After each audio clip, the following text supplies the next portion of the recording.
Hi everyone, welcome to Telugu stock channel. ముందుగా Telugu stock channel కి subscribe అయిన 50,000 సబ్స్క్రైబర్స్ అందరికీ నేను థ్యాంక్స్ చెప్పాలి అని అనుకుంటున్నాను. అండ్ ఈ వీడియో ద్వారా నా సబ్స్క్రైబర్స్ అందరికీ కూడా ఒక గిఫ్ట్ ని ఇవ్వాలి అని అనుకుంటున్నాను. అండ్ ఆ గిఫ్ట్ ని మీరు వీడియో ఎండ్ లో చూడొచ్చు. యాజ్ ఆఫ్ నో మనకి ఇప్పుడు రెసెషన్ లోకి వెళ్ళబోతున్నాం కాబట్టి రెసెషన్ లో మనీ ఎలా సంపాదించాలి అనే లాజిక్ తో ఆ గిఫ్ట్ మీకు ఉండబోతుంది. అయితే అది మీకు అర్థం అవ్వాలంటే వీడియో మొత్తం చూడాల్సిందే. సో మనం వీడియోలోకి వెళ్తే కొంతమంది ఫ్రెండ్స్ వాళ్ళ దగ్గర ఉన్న డబ్బుల్ని ఇన్వెస్ట్ చేయాలి అని అనుకుంటున్నారు. అయితే వాళ్ళకి వచ్చిన థాట్ ఏంటి అంటే ఒక ల్యాండ్ కొనుక్కొని అపార్ట్మెంట్ కన్స్ట్రక్షన్ చేసి వదిలేస్తే రెంటల్స్ ద్వారా ఎవ్రీ మంత్ వాళ్ళ ఇన్వెస్ట్మెంట్ మీద రిటర్న్స్ వస్తూ ఉంటాయి. అలాగే ఆ అపార్ట్మెంట్ యొక్క ల్యాండ్ వాల్యూ కూడా పెరుగుతూ ఉంటుంది.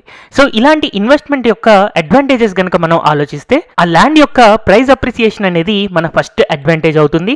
అండ్ అలాగే ఎవ్రీ మంత్ మనకు ఒక రెంటల్ ఇన్కమ్ జనరేట్ అవుతుంది. అయితే ఇందులో ఉన్న డిసడ్వాంటేజెస్ ఏంటి అంటే మనం అపార్ట్మెంట్ కన్స్ట్రక్ట్ చేయడానికి డబ్బులు పెడితే సరిపోదు. ఫ్యూచర్ లో కూడా దాని యొక్క మెయింటెనెన్స్ కోసం మళ్ళీ ఇన్వెస్ట్ చేయాల్సి వస్తూ ఉంటుంది. సో మెయింటెనెన్స్ అనేది అపార్ట్మెంట్ కి one of the disadvantage. And అలాగే రేపటి రోజున ఎప్పుడైనా సెల్ చేయాలి అని అంటే ఇమ్మీడియట్ గా సెల్ చేయడం కష్టం, అంటే లో లిక్విడిటీ ఉంటుందన్నమాట. అండ్ ఇంకొక మేజర్ డిసడ్వాంటేజ్ ఏంటి అంటే ఆబ్వియస్ గా మనం అలాంటి ప్లాన్ చేయాలి అంటే హ్యూజ్ ఇన్వెస్ట్మెంట్ కావాలి. సో ఎవరి దగ్గర అయితే ఇలాంటి హ్యూజ్ ఇన్వెస్ట్మెంట్ లేదో, మెయింటెనెన్స్ చేయకూడదు అని అనుకుంటున్నారో, బట్ స్టిల్ ఎవ్రీ మంత్ ఒక రెగ్యులర్ ఇన్కమ్ లేదా ఒక రెగ్యులర్ డివిడెండ్స్ లాగా రావాలి అని అనుకుంటున్నారో అలాంటి వాటి కోసం ప్రపంచవ్యాప్తంగా కొన్ని కంపెనీస్ ఇన్వెస్టర్ యొక్క డబ్బులతో బిల్డింగ్స్ కన్స్ట్రక్ట్ చేసి వాటి నుంచి వచ్చే రెంటల్ ఇన్కమ్స్ ని డిస్ట్రిబ్యూట్ చేస్తూ ఉంటాయి. అలాంటి కంపెనీస్ నే మనం రైట్స్ అంటాం అన్నమాట. రైట్స్ అంటే real estate investment trusts. So ఈ ఇన్వెస్ట్మెంట్ ట్రస్ట్ యొక్క పని ఏంటి అంటే ఇన్వెస్టర్స్ నుంచి డబ్బులు కలెక్ట్ చేసుకుని దాని ద్వారా కొత్త బిల్డింగ్స్ కట్టి ఆ బిల్డింగ్స్ ని కార్పొరేట్స్ కానీ లేదా రెసిడెన్షియల్ కానీ రెంటల్ కి ఇస్తూ ఆ రెంటల్ ఇన్కమ్ ని ఇన్వెస్టర్స్ కి డిస్ట్రిబ్యూట్ చేస్తూ ఉంటారు. అయితే ఇలాంటి REITs నుంచి మనం రెగ్యులర్ డివిడెండ్స్ ఎక్స్పెక్ట్ చేయొచ్చు. యూజువల్ గా వీళ్ళు క్వార్టర్లీ కానీ మంత్లీ కానీ డివిడెండ్స్ ఇస్తూ ఉంటారు. అయితే ఇండియాలో మనకి కేవలం 2 REITలు మాత్రమే ఉన్నాయి. మన ఇండియన్ మార్కెట్ లో మొట్టమొదటిగా వచ్చిన REIT embassy office parks REIT. ఇది మనకి జస్ట్ షేర్స్ లాగానే మనకి ఎవ్రీడే ట్రేడ్ అవుతూ ఉంటుంది. As of now embassy office parks అనే REIT 387 రూపీస్ దగ్గర మనకి ట్రేడ్ అవుతూ ఉంది మార్కెట్ లో. అండ్ దీని యొక్క మార్కెట్ క్యాపిటలైజేషన్ 36,000 కోట్లు ఉంది. And next mind space business parks REIT, ఇది మనకి రీసెంట్ గానే లిస్ట్ అయింది. దీని యొక్క మార్కెట్ ప్రైస్ 355 దగ్గర ట్రేడ్ అవుతుంది. అండ్ మార్కెట్ క్యాపిటలైజేషన్ 21,000 crores దాకా ఉంది. అండ్ ఒకవేళ మనం మైండ్ స్పేస్ లో కానీ లేదా ఎంబసీలో కానీ ఇన్వెస్ట్ చేస్తే డివిడెండ్స్ ఎలా వస్తాయి అనేది చూద్దాం. ఒకవేళ లాస్ట్ ఇయర్ మొత్తం మన దగ్గర మైండ్ స్పేస్ యొక్క REITs ఉన్నాయి అని అనుకుందాం. అలాంటప్పుడు వాళ్ళు ఎప్పుడెప్పుడు డివిడెండ్ ఇచ్చారు? ఫిబ్రవరి 17th, మే 20, ఆగస్ట్ 17th 2 సార్లు, అండ్ అలాగే నవంబర్ 17th. ఇలా మైండ్ స్పేస్ ఇచ్చిన డివిడెండ్ అంతా మనం క్యాలిక్యులేట్ చేస్తే 18.78 రూపీస్ మనకి డివిడెండ్ వచ్చింది. అయితే ఒకవేళ మనం దాన్ని ఈ రోజు కనుక బై చేసి ఉంటే యావరేజ్ గా 5.3% డివిడెండ్ వచ్చినట్టు అనమాట. బట్ యాక్చువల్ గా లాస్ట్ ఇయర్ ఈ షేర్ ప్రైస్ దాదాపుగా 300 రూపీస్ దాకానే ఉంది. So actual dividend more than 6%. At the same time మనం ఎంబసీని అబ్జర్వ్ చేసినా కూడా 2020లో ఎంబసీ మొత్తం ఇచ్చిన డివిడెండ్ వచ్చేసి 21.62 rupees. In terms of percentage ఈ రోజు కనుక మనం కొంటే 5.63%, బట్ 2020లో కొనుంటే దాదాపుగా 7% వరకు డివిడెండ్ వచ్చింది. అండ్ 2021లో కూడా 21.45 రూపీస్ ఎంబసీ డివిడెండ్ ఇచ్చింది. And in terms of percentage ఈ రోజు మార్కెట్ ప్రైస్ తో కంపేర్ చేసుకుంటే 5.47%, బట్ 2021లో ఉన్న ప్రైస్ తో కంపేర్ చేసుకుంటే మోర్ దెన్ 6.5%. అయితే కేవలం డివిడెండ్ కోసమే అని అనుకుంటే మనం సింపుల్ గా బాండ్స్ లో కానీ లేదా లిక్విడ్ ఫండ్స్ లో కానీ FD కానీ చేసినా కూడా మనకి ఈ 5 to 6% రిటర్న్స్ అనేవి వస్తూనే ఉంటాయి. కానీ మరి ఈ REITs లో ఎందుకు ఇన్వెస్ట్ చేయాలి అంటే వాటిలో యొక్క గ్రోత్ ని చూసి. అండ్ ఎస్పెషల్లీ ఈ గ్రోత్ అనేది రిసెషన్ పీరియడ్స్ లో చాలా బాగుంటుంది. ఎలా బాగుంటుంది మనం ఇప్పుడు చూద్దాం. అయితే ముందుగా ఇప్పుడు రాబోయే రెసెషన్ మనకి ఎలా ఉండబోతుంది? 2022లో మనకి రెసెషన్ రావడానికి ఛాన్సెస్ ఉన్నాయి అని అనుకుంటున్నాం కదా. మనం దీన్ని ఒకసారి గత 2 రెసెషన్స్ తో కంపేర్ చేసి చూద్దాం. మనకి 2000 ఇయర్లో IT క్రాష్ వచ్చింది కదా. సో అలాంటప్పుడు ఆ రెసెషన్ ఎందుకు వచ్చింది అని అంటే ఫెడరల్ రిజర్వ్స్ వాళ్ళు ఎకానమీ ఓవర్ వాల్యూడ్ అయిపోయింది అని చెప్పి ఇంట్రెస్ట్ రేట్స్ ని ఇంక్రీజ్ చేస్తూ వెళ్ళారు. ఆ ఇంట్రెస్ట్ రేట్స్ ని ఇంక్రీజ్ చేస్తూ వెళ్ళడం వల్ల నాస్డాక్ అనేది క్రాష్ అయింది. అండ్ దాన్నే మనం .com బబుల్ అంటాం అనమాట. అండ్ అదే ఒకవేళ మనం 2008 రెసెషన్ ని కనుక అబ్జర్వ్ చేస్తే హౌసింగ్ మార్కెట్ బబుల్ ఫామ్ అయింది. అండ్ ఆ టైంలో జరిగింది ఏంటి అంటే చాలా మంది మోర్టగేజ్ లోన్స్ తీసుకోవడం, దాన్ని బేస్ చేసుకొని కొత్త కొత్త సెక్యూరిటీస్ క్రియేట్ చేయడం, అలాంటి వాటి వల్ల రిస్క్స్ అనేవి పైలప్ అయిపోయి అండ్ ఆ హెవీ లోన్ బుక్ అనేది బర్స్ట్ అవడం వల్ల మనకి ఫినాన్షియల్ క్రైసిస్ వచ్చింది. సో ఇప్పుడున్న సిచ్యువేషన్ కనుక మనం అబ్జర్వ్ చేస్తే కొంచెం 2000 అండ్ 2001 ఇయర్కి చాలా దగ్గరగా ఉంది. యాజ్ ఆఫ్ నో మనకి స్టాక్స్ అన్ని ఓవర్ వాల్యూ అయిపోయాయి అండ్ అలాగే ఎవ్రీడే ఇన్ఫ్లేషన్ పెరుగుతూ ఉంది అండ్ ఆ ఇన్ఫ్లేషన్ని కంట్రోల్ చేయడం కోసం ఇంట్రెస్ట్ రేట్స్ పెంచాల్సి వస్తుంది. సో ఎప్పుడైతే ఇంట్రెస్ట్ రేట్స్ పెంచుతున్నారో అలాంటప్పుడు మనకి ఇప్పుడు రెసెషన్ రాబోతుంది అని ఎక్స్పెక్ట్ చేస్తున్నాం. బట్ రెసెషన్ రావచ్చు, రాకపోవచ్చు. యుఎస్ యొక్క ఫెడరల్ రిజర్వ్స్ కానీ ఇండియా యొక్క ఆర్బీఐ కానీ రెసెషన్ రాకుండా ఇంట్రెస్ట్ రేట్స్ పెంచడానికి చాలా వరకు కష్టపడుతూ ఉన్నారు. అయితే ఇలాంటి టైంలో ఆర్ఈఐటీస్లో ఇన్వెస్ట్ చేసి ఎలాంటి రిటర్న్స్ వస్తాయి అనేది మనం చూద్దాం. అండ్ ఈ ఆర్ఈఐటీస్ రెసెషన్ పీరియడ్లో ఎలా బిహేవ్ చేస్తాయి అని తెలుసుకోవడం కోసం నేను యుఎస్లో ఉన్న ఆర్ఈఐటీస్ హిస్టరీని చెక్ చేశాను. ఎందుకంటే లాస్ట్ టైం రెసెషన్స్ అప్పుడు ఇండియాలో ఆర్ఈఐటీస్ లేవు.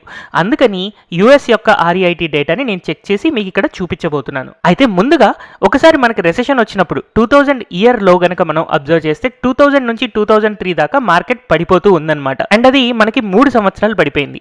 దాని తర్వాత 2008లో వచ్చిన రెసెషన్ కేవలం 1 సంవత్సరమే ఉంది.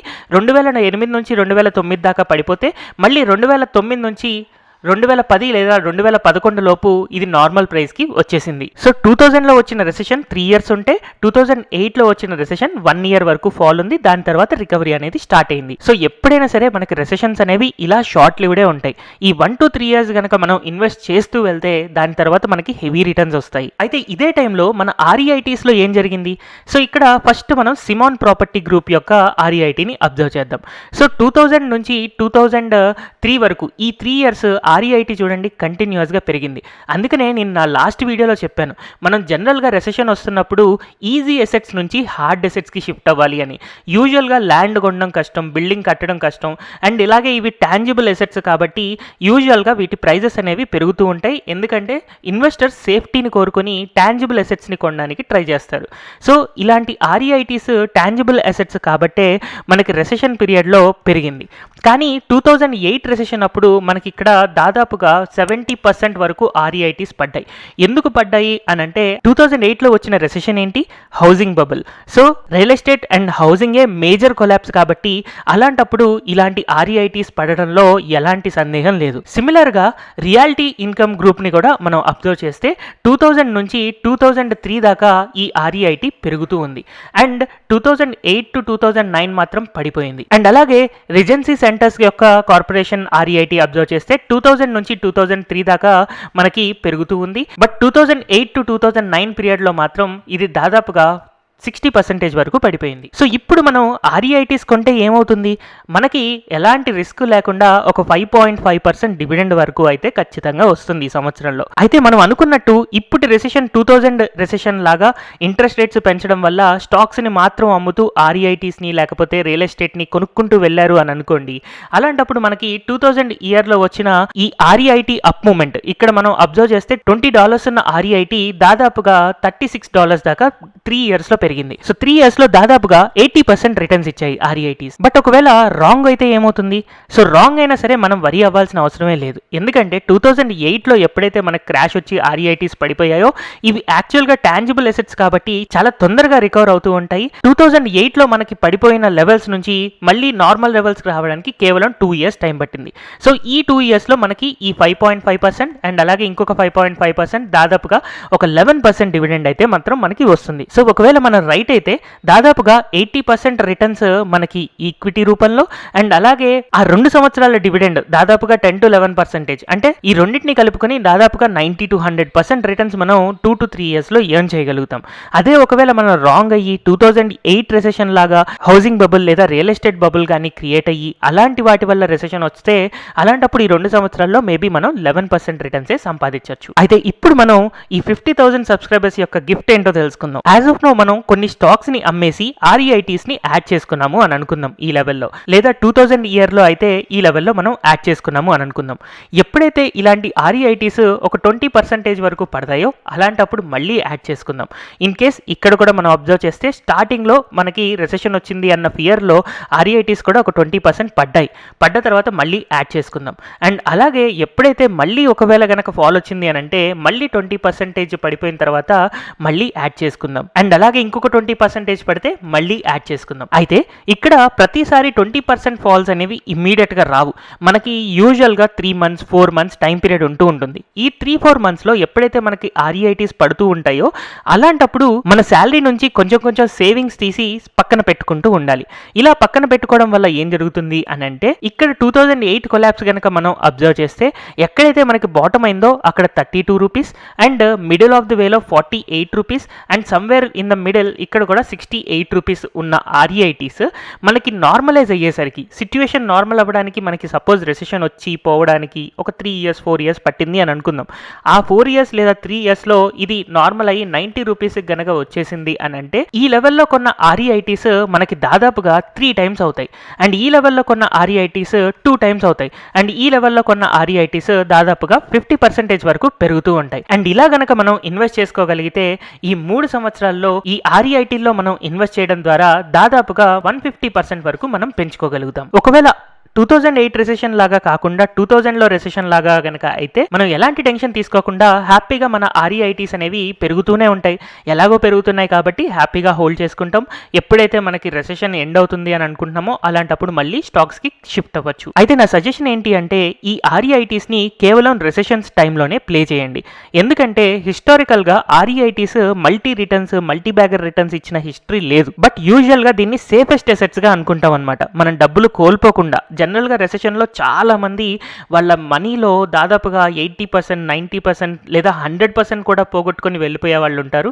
అలా కాకుండా మన క్యాపిటల్ని మనం ప్రొటెక్ట్ చేసుకుంటూ గ్రో చేసుకోవడానికి ఈ REITs రెసెషన్ పీరియడ్లో మనకి స్ట్రాటజికల్గా హెల్ప్ చేస్తూ ఉంటాయి. యూజువల్గా వీళ్ళ దగ్గర చాలా హార్డ్ అసెట్స్ ఉంటాయి కాబట్టి ఇలాంటి కంపెనీస్ ఎంత తొందరగా కొలాప్స్ అవుతాయో అంతే తొందరగా రివర్స్ అయ్యి బౌన్స్ బ్యాక్ అవుతూ ఉంటాయి. అయితే ఈ REITs కేవలం చాలా చిన్న ఇన్వెస్టర్స్ ఎవరైతే ఉంటారో వాళ్ళకి మాత్రమే ఒక డిసడ్వాంటేజ్గా ఉండొచ్చు. ఏంటి ఆ డిసడ్వాంటేజ్ అంటే ఒకవేళ మనం REIT ఎంబసీ కానీ లేదా మైండ్ స్పేస్ కానీ బై చేయాలి అని అంటే లాట్స్లో బై చేయాల్సి ఉంటుంది. అండ్ ఈ 2 REITs కూడా లాట్ సైజ్ వచ్చేసి 200 అంటే ఎంబసీ యొక్క ప్రైస్ 387 రూపీస్ ఉంది అండ్ అలాగే మైండ్ స్పేస్ యొక్క ప్రైస్ 355 రూపీస్ ఉంది.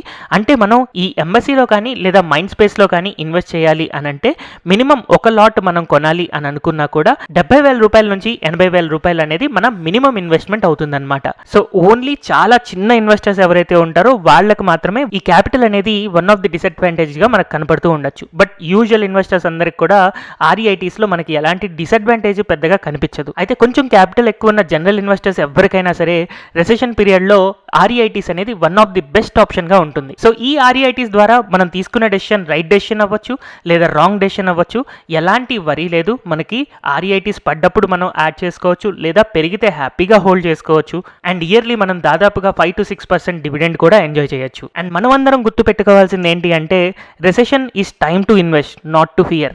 సో ఇప్పుడు మనకి రెసెషన్ వస్తుంది అంటే we have to be happy. మనకు అన్ని చీప్గా దొరకపోతున్నాయి, మనం కొనుక్కోవాలి అని అనుకోవాలే తప్ప భయపడాల్సిన అవసరం ఏ మాత్రం లేదు. హోప్ ఈ వీడియో మీ అందరికీ హెల్ప్ఫుల్గా ఉంది అని అనుకుంటున్నాను. ఏదైనా క్వెరీస్ ఉంటే కింద కమెంట్ సెక్షన్లో మెన్షన్ చేయండి. Thank you everyone for watching this video.